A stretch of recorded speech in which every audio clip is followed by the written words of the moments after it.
Hi, everyone. Today we are talking about mindset on the flip side with myself, Diana, and Sandy Casella. We will be specifically talking about the fears, like how fears affect us and specifically affect how we take actions. So, Sandy, do you want to maybe give a little input of what does fear mean to you? Yeah, sure. Hi, Diana. How are you? Hey, good. Good. So, yeah, I think, especially when it comes to investing, I think a lot of times people are fearful to take the next step, and then it sometimes takes them a long time to take that first step, and not knowing what's going to happen. But I think if we look at, if we take in the laws, just the universal laws, the if you're afraid to do something, you're either growing or you're dying, right? So you have to be moving forward. If you're not moving forward, then you're moving backwards. And I think fear, courage, we hear people say courage is not the absence of fear. It's courage is just feeling that fear and going forward anyway, in some way, shape, or form, taking some step in the direction of what you need to take. And that could be a lot of different things, right? That could be, take some action and it will lead you to where you need to go. Does that make sense? Yeah, yeah. And what is it? So can you expand more on you said either you're moving forward or you're dying? Can you expand a little more on that?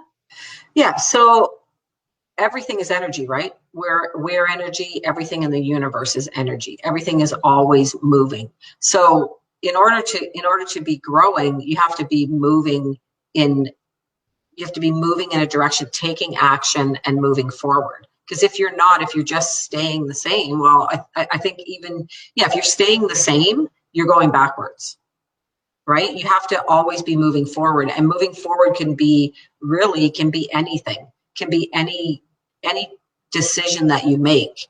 And every decision, everything that you do, regardless of if you choose not to make a decision, that's a decision, right? We always have choices in what we do. So if you're getting into the investing game, moving forward could be as simple as calling a mentor to ask them a question, or it could be connecting with someone in your sphere. It could be connecting with someone, a lawyer. It could be connecting with anybody within that realm. That's all moving forward, because every time you take a step like that, you're going to learn something. You're going to learn a little bit more and get into your comfort zone. The first property that you buy is always the toughest. It's like anything, right? The first property that you buy is always the toughest one. And you're going to learn things along the way. You're going to make mistakes, but even making mistakes is still moving forward. That's the way I look at it. You're not ever going to be able to, even with just people who are buying a property to live in, you've got to move forward and do something. Go out and see properties, meet with somebody at a bank. Things like that, I think, they're all decisions, are all moving forward. And that's going to get you to your final goal. That makes sense. Yeah. Well, so actually, let me just touch on that a little bit. You have to have a final goal, right? If you don't have a Mhm. goal that you're shooting for, you can't possibly get to that goal. So you need to have a goal of where you're going to get to. Where do you want to be in a year from now? Where do you want to be in 10 years from now?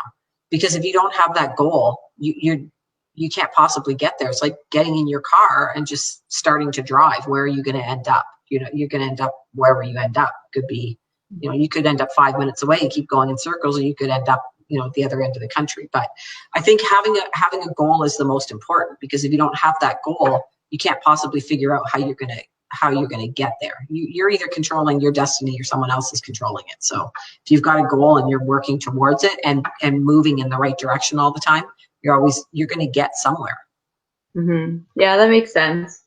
And and I think the only thing is you're always going to have a goal or you're going to have something that you want to achieve to work towards. But, uh, and there will always be the fear.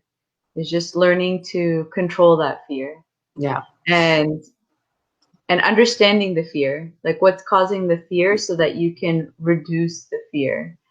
Because usually, like you said, fear is just really not understanding what is coming, like going to be the next steps or what's coming towards you. And that's really the fear of the unknown, which I Yeah. think can be which is always very scary for people, but it's not allowing that to stop you, Yeah. and asking the questions to be able to move forward and take the actions you need to even start reducing that fear a bit. Because I mean, I think the fear will always stay. Yeah. And you know what? What it makes me think of is like it doesn't matter what stage you're at in that investing realm. There's always going to be some unknowns and some things like, some people think that it's easy to go out and just buy properties, but even for people who have properties, when they step out of their comfort zone, there's going to be that fear, right? So if you're used to buying properties that are, you're doing maybe light renovations is not the word I'm thinking of, but you know what I'm saying? Like where you're not doing as heavy renovations and then you get into something that needs to be gutted, you don't know. So you're going to be afraid of doing that. And there's always going to be some fear there. Or if you're used to buying certain type of properties, like maybe you're buying single detached properties and now you want to buy multi-unit, you've got some fear there about how do I manage the expectations of having more than one tenant in this property? How do I work, like figure out how utilities are going to get paid? Anything like that you're always going to have those questions. And the more you move forward, I think you have to step out of your comfort zone for sure. There's no growth in comfort. If you're comfortable, you are absolutely not growing. You have to have a little bit of fear inside. And if you don't have fear inside, you obviously are, your goals are not high enough, right? Because you're not going to get to a higher place unless you've got some fear and you're stepping out of your comfort zone. Completely agree. And also just because we're in a very changing environment economy, and you can see COVID is an amazing example of that. Yeah. And in investing, I mean, you're always going to have to be pivoting and making decisions depending on the economy. Like that. Like I was only really interested in the moment to deal with burrs, and then this flip came up. And I mean, I've done flips before, but let's say I would say this is the biggest flip we've ever done. We've never done. So I mean, there's still fears in that sense. There's Yeah. fears in the sense of like how COVID's going to impact our project, delay our project. For example, like we've never done even a project we've never done a flip, or actually not even a project in Toronto itself. We're always been more in the GTA or even outwards more. So I feel like, yeah, you will always feel the fear, but you just have to learn to accept it. And even in the business world, like you said, if you're not evolving and adapting, your business will die. Yeah. And COVID's another good example of that. Like a lot of businesses aren't pivoting and kind of dealing with the new times and how we have to do things. What's happening? They're shutting down because they're not using their creativity. They're not trying to figure out, okay, I can't sell from for example, my store now. What do I do next? Or, then their fears start coming in. Like, I have no idea what's online, how to deal with it, how to do that. And then what do?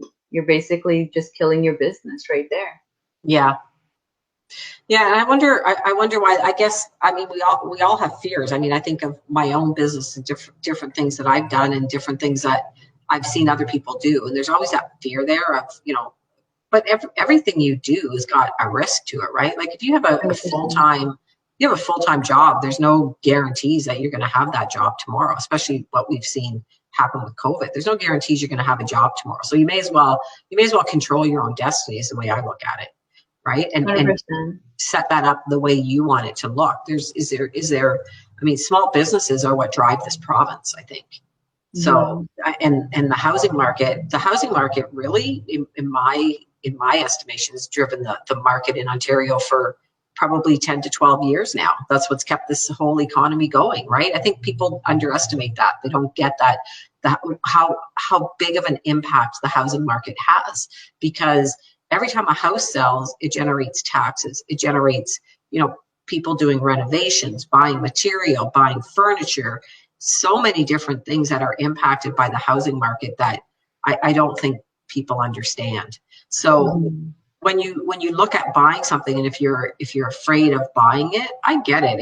It's a little nerve-wracking at first, but you know, as long as you've done your due diligence and you have a backup plan, and you know, have two backup plans. You have your A plan, your B plan, your C plan. And then if something goes wrong with your A plan, something unforeseen, you always have a B plan set up there. But it takes a team around you, and it takes, obviously, at some point, a leap of faith. Just at some point you've got to make that leap of faith and go out on a limb and do something. You know, some people will keep a full-time job and do investing on the side, and some people will just get into investing as a full-time job. Either way, there's some risks involved, but you're not going to, there's no large reward if there's no risk, but it's all calculated risk. Mm-hmm. And I really think the risk, why people feel, for example, let's say starting a business is risky to just getting a job. I think the only reason why people feel that way is because we haven't been, like during school, you don't really get taught about entrepreneurship, and you don't get taught on how to start a business. So getting a job seems very easy, but when you think about it, the risks are really the same, right? Because Yeah, I for mean, on sure. both sides, for example, you can be very bad at mismanaging your money. You know, at Yeah, both sides, you can lose your job or your business.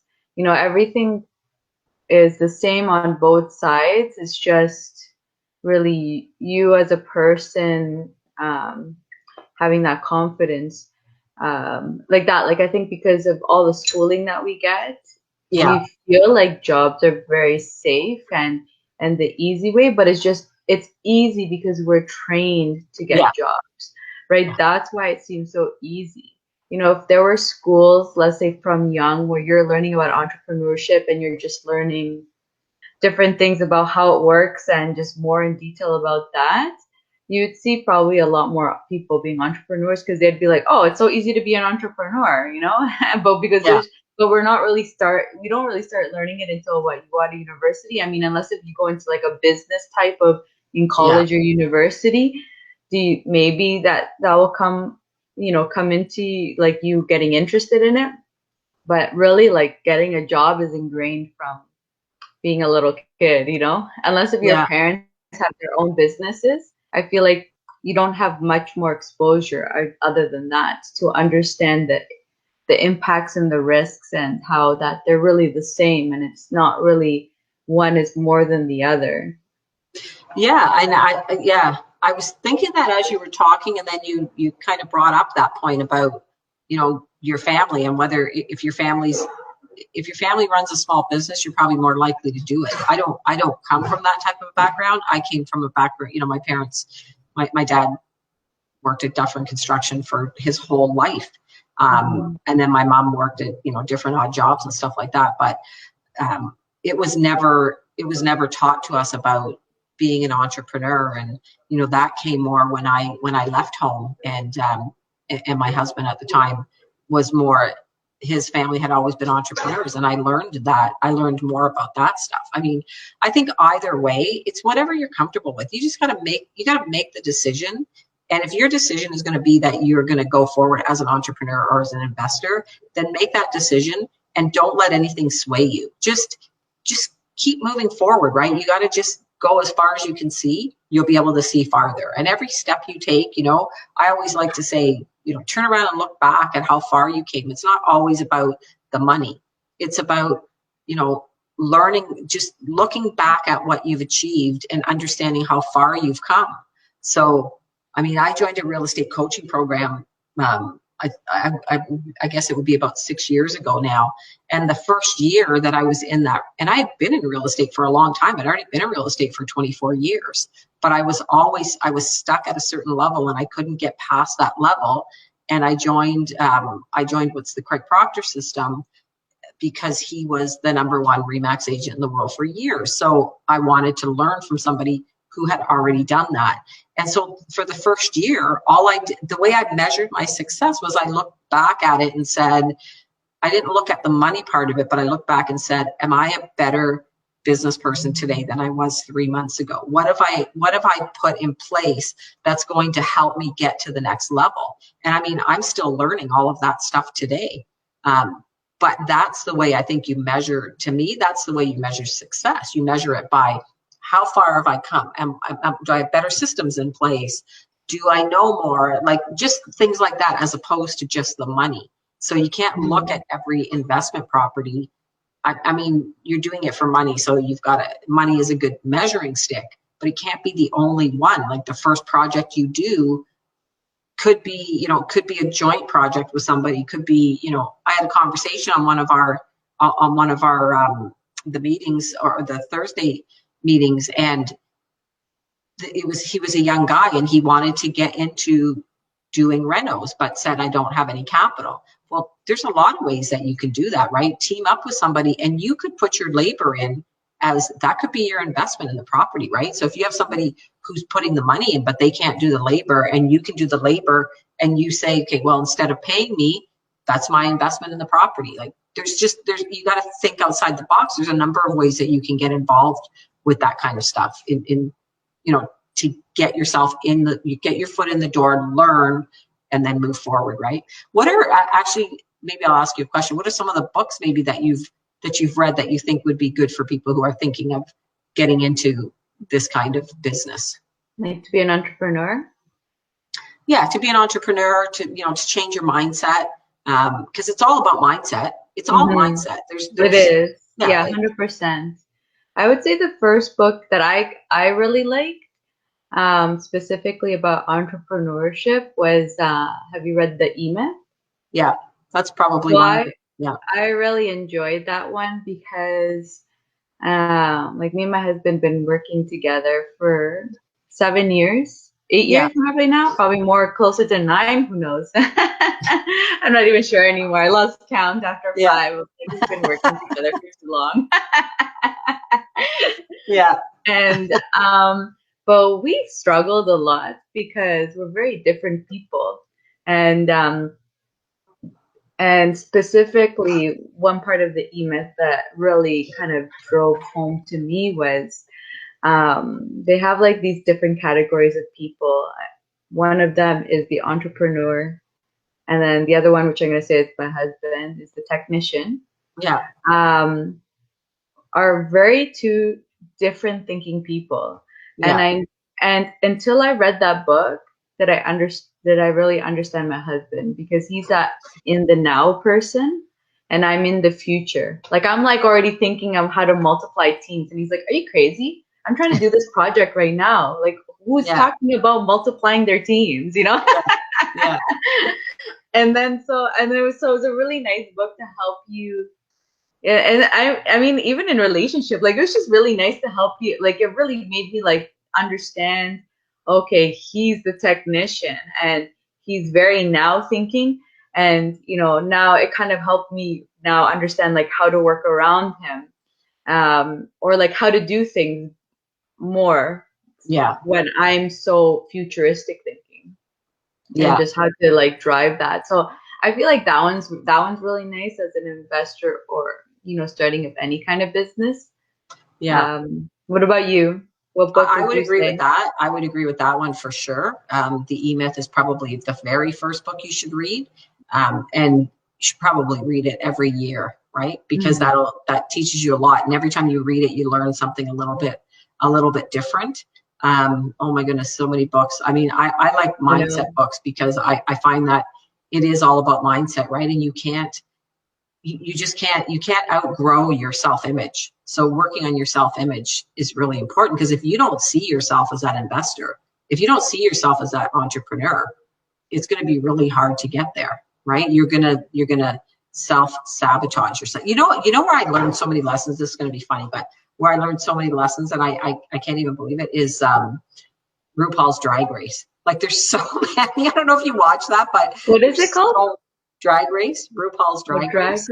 There's so many lessons on that show. Like it's just incredible about mindset and about believing in yourself, because that's, I think, the biggest thing, right? Is our self sabotage, and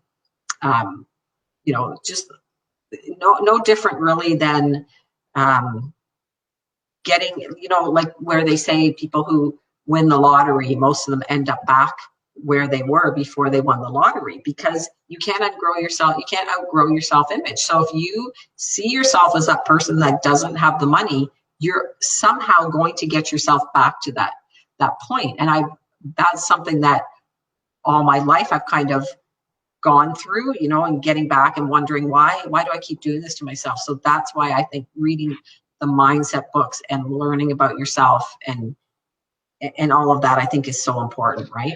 um, Think and Yeah. Grow Rich, I mean, that's an awesome book. Yeah. There's so many of them, but yeah, I think the E-Myth Yeah, I like is really also, I powerful. would say my second favorite, again, more because of entrepreneurship, is uh oh, what is it called? Uh The Secret of the Millionaire Mind. Okay, yeah, I also liked that book basically for the purpose of what you were saying, right? I think I mean, I feel like a lot of people who don't have money will always focus on the money because they don't yeah, have the money. But once you pass that, or if you do, like basically this book, sorry, explains to you, why are you stopping yourself from receiving basically abundance? yeah, Generally is talking about money because, I mean, to get anywhere in life, you need to get money. You have to yeah, have money. And, but it starts, breaking down, the negatives and mainly the negatives of like the negative thinkings that were given from childhood about money. And because at least to me, I can't say I'm driven by money. I'm more driven by like successes. Like I find yeah, it a lot of fun to like start a project, like yes, get into a project, yeah, and like it's like my baby and and just see see it how far grow you can and push it. flourish. Yeah, yeah, yeah. That's That's like that's me, like, that's what yeah, I really enjoy. And then the money's kind of like a bonus, to be honest. right. Like The money's just a if I'm byproduct. Yeah, it's yeah, it's gonna, just a byproduct. It's yeah. like your grade, I feel like, Yeah, like did I meet my expectations? No. I'm like, actually, oh, I that's a need to good work a point. little Yeah, harder next time. If I exceeded it, I'm like, woohoo, yes, A plus for me. Give me an yes, A plus. Thank you very much. Like this yeah. flip is probably gonna be that. I've never this flip. I feel like we're gonna be like an A plus plus plus plus. Yeah, that's amazing. But it's true, right? Like the money is just a byproduct. If you're doing what you love, if you're doing what you love and something you really enjoy, the money is just going to come. It's a measuring stick probably.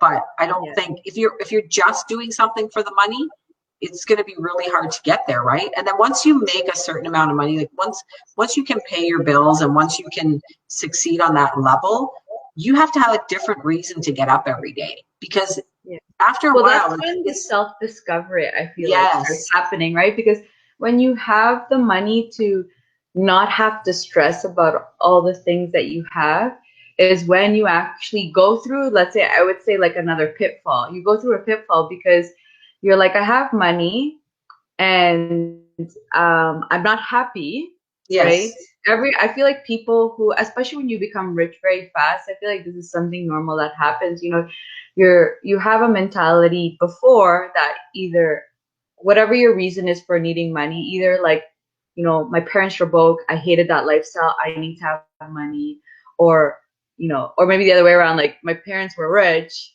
and I hated it and it was yes, like so stressful. And then so maybe you're making a lot of money but you're spending it. But yeah, like once you break those boundaries of understanding why you are the way you are and why whatever like how money is flowing through you is happening, um like once you pass all those barriers, then your next barrier is self-discovery, because until you actually have the time to sit and be like, who am I? That doesn't happen because your job is taking care of that. Your businesses are consumed by that. Your family's consuming that. Like there's so many things in our lives that are consuming our time that we don't realize.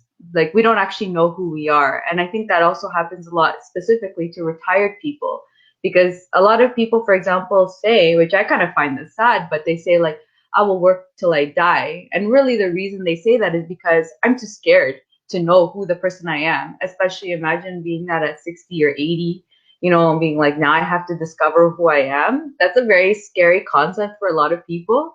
Yeah. And so that's what happens when you have money or like that. If you retire even like and having a lot of money, like having money doesn't mean having a lot of money, right? Like you could be fully satisfied and live your life, for example, comfortably. Like if you can live comfortably with, let's say, 2,000 a month, because that covers your expenses and gives you even some buffer for whatever it is, Yeah. a person could be so happy with that, right? But then when you're happy with that, what happens again, like that self-discovery habit starts coming into play, because you're just like, well, now it's not about working for the money, it's about doing what I enjoy. And if you've never had the time to figure out even what you enjoy, then your mind kind of goes into a chaos. So I feel like everyone who goes into that retirement or, you know, having abundance of money where you have the choice to decide what you want to do, like you have the choice to start a business, you have the choice to travel the world, you have the choice to do what you actually want to do, is when I feel like your mind just kind of goes into chaos, because now it's like, who am I? Why would I want to do this? Did I say I like to travel? I don't think I like to travel. You know, like you just start like questioning everything about you because now you have the time. Yeah. Yeah. That gives me, yeah, it actually makes me think about a lot of things, because I kind of went through that with, what do I want to be doing? And I think even just recently, and the more you work on yourself, the more you just, things come to you, right? When you put it out there in the universe. Because I really like realized over the last week or so that like I have a great life. And I have to be grateful for the life that I have. I mean, I think really driven, and a lot of people are really driven and push themselves. I mean, you are too. You're a very driven person, right? That's why you do what you do. But at some point, you do have to look at what you're grateful for, and the more you're grateful, the more you're going to get. Like I I'm blessed that I can, if I want to do something, I have the mindset that I'll just go out and do it. And there's very, very little that I've had in my life that I haven't asked for. Like if I want something, I'm going to go and get it. I always end up getting it, whatever it is that I've asked for. So I just don't think I ever really realized that until this week, where I came up, I decided, wow, I really have a great life. Like I have, I can go where I want. If I want to travel, I travel. I'm talking like, let's just take COVID out of the picture. But, at any other time, if I want to travel, I travel. If I want to spend money, I spend money. And if there's something I want to buy, I'll go out and figure it out. But I came to that realization just by reading books, and just by like always trying to learn. I just think I think I'm blessed that I have a growth mindset, that I think we can learn something at any age. That's probably why we hear people retire and then they die, because they stop learning, they stop growing, and you got to keep doing that all the time, right?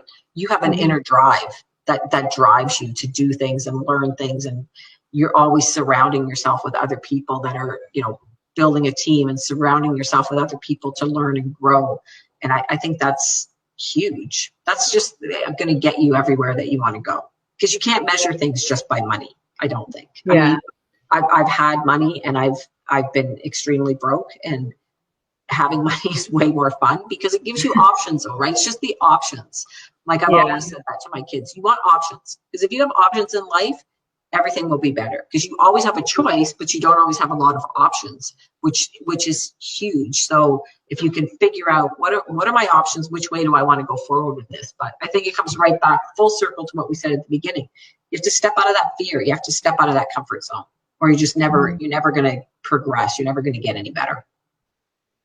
Yeah, 100%. And I think even, for example, like a lot of the younger people are kind of ahead, I would say, in that aspect, right? Because, you know, their parents worked hard to give them what they want. Like everything goes through phases. It's very Yeah. interesting, actually, because parents didn't like their life.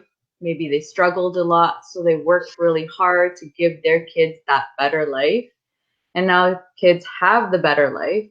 And now kids are thinking, because now you're seeing like this kind of movement happening where people are wanting to do jobs that they like, not Right. for survival.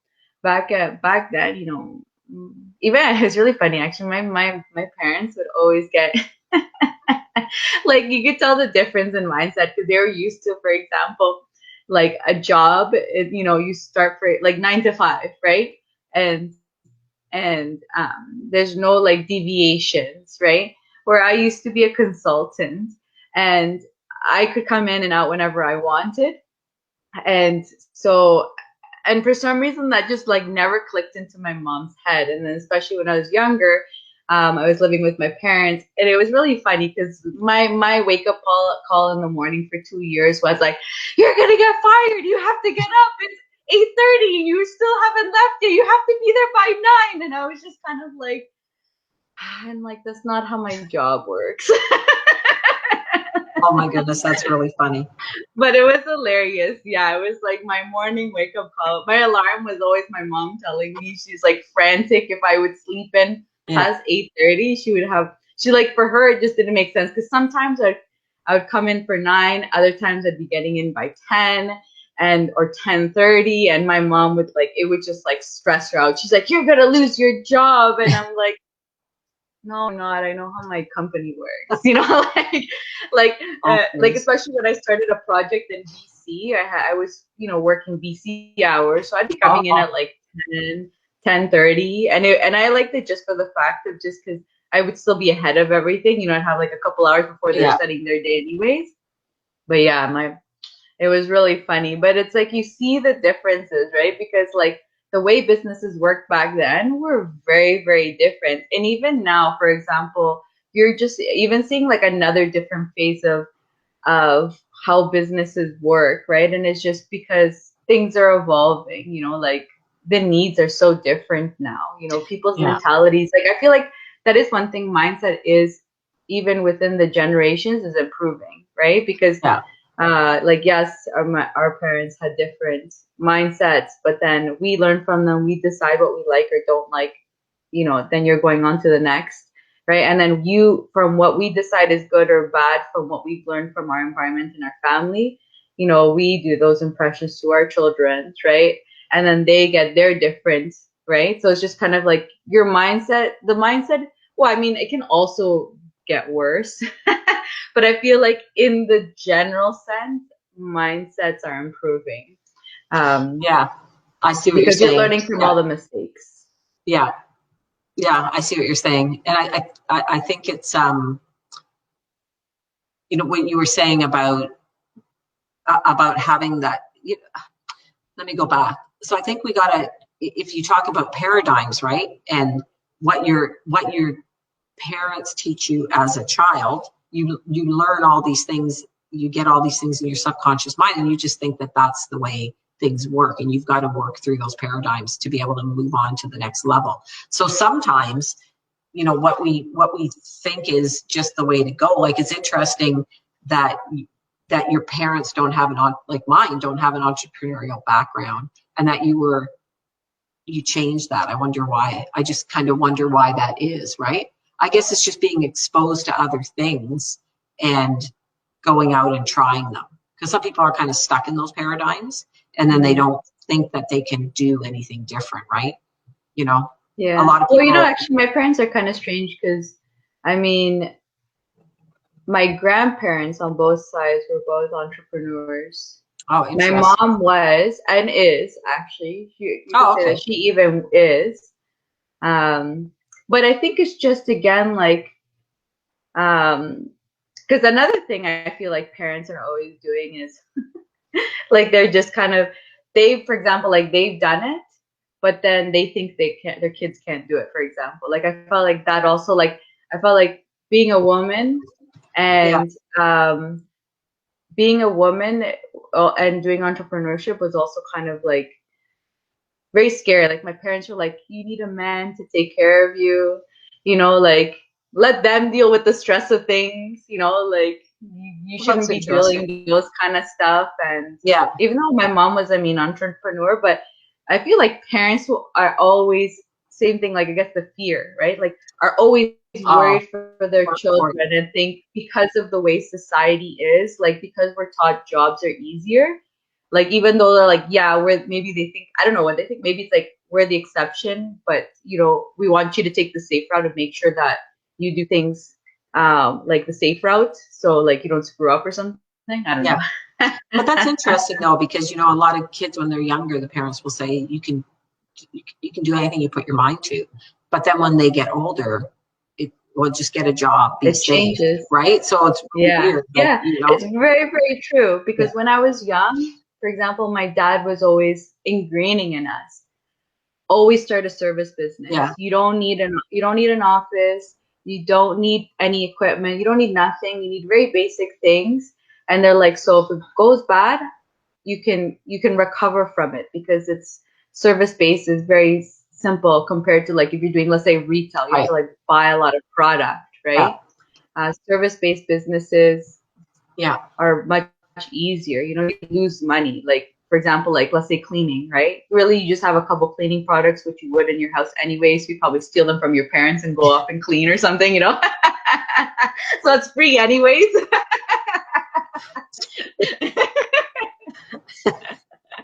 oh my God, that's funny. So now we know what you did, Diana. I surely wouldn't have Actually, I did minded that, but babysitting. yeah, oh my goodness.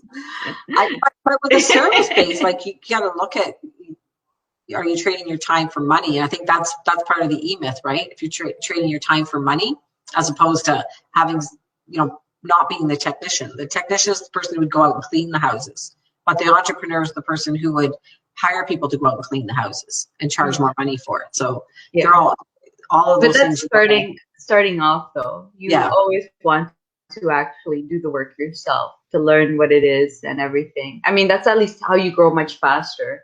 If I feel like yeah, if you start as being an entrepreneur, I think you'd make a lot more mistakes that way, because you don't have like that yeah. experience to kind of help you navigate. Yeah. Well, then also people can't tell you something that, they can't say this doesn't work, because if you've already done it, you've already done it. So you already know it's going to work.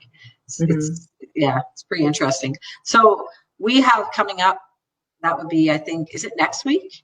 Would next week Yeah. Oh my be God, the time is networking event? going by so Wow. fast. I don't even understand how the time is going fast.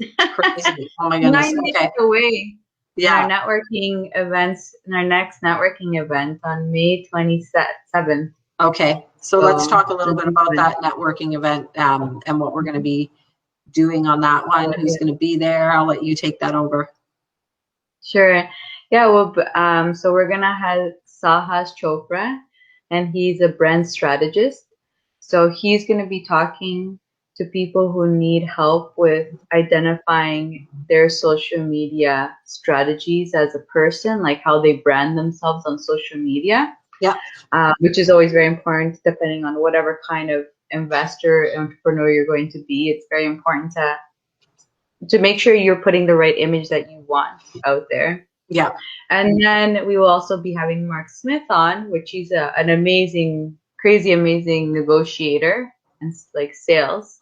He used to do sales before. Now he does it for like for his real estate. Um, but same thing. So he's going to be more talking about how to sell yourself. So, Awesome. That'll be um, good. That'll be a good like, marriage. How to sell yourself, and then how to do it on social media. So exactly. really So good. it's basically you as an individual, how to portray yourself and how to, sell yourself to a potential customer, a potential partner, a potential whatever it is, future possible relationships. Like, uh, I mean, in the world your image is very important. And so understanding the different dimensions of that is very important, right? Like right now, social media is big. So you want to know how to present yourself there. And then same thing just with talking to people. It's also very important to know how to, present yourself in the public, because you're always going to be judged. So you want to make sure that you're portraying yourself in the way you want to be judged. Yeah. I think And if understood. that kind of leads to who you're attracting, right? So you're going to attract the people who are like you. That's why that's another reason why it's a good idea just to do what you love, because then you're just going to attract more of that. Whatever you're putting out there, you're going to attract more of that. So if you're putting out the mindset of being worried about money, you attract more of being worried about money, right? You got to Yeah. So I think that's pretty interesting. So how do people get tickets? How did they get involved? And who's it open to? It's open to anyone, even if you're a beginner just looking to understand about real estate. I mean, this will be specifically branding, but the other nice part about this is that we will have other experts on there. So Sandy Casella will be on there. She will be talking anything related to real estate because she's a real estate broker. Um, myself, I will also be there. So if you want to talk about different real estate strategies, and actually, Sandy Casella, you're an investor too, so you know different real estate strategies too. So that's the nice thing. All the people that we have on are also real estate investors themselves. So with different types of strategies. But I think you and I have very similar. We both have been doing flips. We've done buy and hold. And I mean, I only did one because I flew in quite quickly into the BRRRR strategy. And then who else do we have? And then we'll be there. So if you have renovation questions or understanding anything related to that, even just how to find the right contractor to help you do your projects, he's also there. He's working on my flip. and then I think just the three of us, yeah. And then like that, and then Mark Smith, if you want to talk to him about sales negotiation, he'll be there. And same thing, he is also a real estate investor. And Saha, same thing. He specifically his social media branding or his brand strategy is specifically for real estate investors. So he's very knowledgeable in that area, and that's his niche. Yeah, it's amazing. So there's a lot of, so afterwards we'll have the networking event where you get to speak one-on-one with a whole bunch of people. If you get your VIP tickets, you'll get a choice of whoever you want to talk to. A few, you don't have, just not one, you get to talk to whoever of the experts you want to talk to. And you also get the opportunity to meet some of the attendees that are there. So get to know other people that are advanced in it, new like you, intermediates, find out their strategies, get to know them and understand what the world is like in the real estate world. Yeah. So it'll be a lot of fun. And at least on my page, have the link tree up on Facebook or Instagram. Yeah, and I'll get that one. I'm having trouble like sharing them for some reason. I had that problem last week and then it seemed to be okay. And then I had that problem again this week sharing. So I'll figure that out. The link or the post? The post, yeah. Oh. But we can discuss that later and we'll figure that out and get that out. But yeah, even if you're just curious about investing and want to know what that world's all about, jump on there. Just obligate. And then even if you don't get a VIP ticket, there's a general ticket, and you're just getting to meet all the different attendees that were there. So you'll get to meet a lot of other real estate investors that are there. And now we're calling it the networking roulette. So you're gonna get to spin and see who you get partnered with. So it's a lot of fun. Interesting. That'll be a lot of fun. Awesome. I can't wait.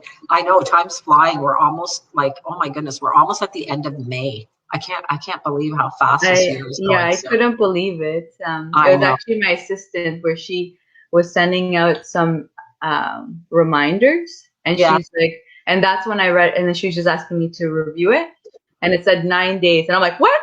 And I had to look. I'm like, she needs to fix her message. And they're like, oh my God, it's 9 days. And I'm just like, where have you been? It feels like we just did it, but yeah, it's good. Yeah. They're really good. I always learn, like, I always learn something myself. So I'm looking forward to this one with Saha's for sure. Will be really interesting. So yeah, it's good. Okay, so I will repost. If I can't repost, I'll like get you to help me figure that out. I couldn't find it just wouldn't let me share it. But anyway, I'll look at that and I'll get that out. If you have any questions for Diana and I, you could type them in the chat. We'll get back to you for sure, let you know what's going on. And if you want to just jump on there and see what's there, you're welcome to do that. You don't have to stay the whole time, even if you can make it on for a short while. And if you find this helpful, please share it. Please share this post so other people can see it, and like our pages and follow us, and then we can get you more of this great information. Awesome. Yeah. Okay. And for anyone who gets their tickets, they will get an extra 3 free tickets to the next 3 events afterwards too. So it's not even just one networking event. You'll get to technically altogether 4 events. Awesome. Sounds good. So yeah, so you definitely want to get a ticket because it's a bargain. Yeah. Awesome. Okay. Okay. Thanks, Diana. I'll let you get back to your day, and I'll see you next Tuesday, and then I'll see you the following Thursday. Awesome. Sounds good. Okay. Okay. Take it easy. You too. Have a good Bye. day. Bye, You too. everyone. Bye.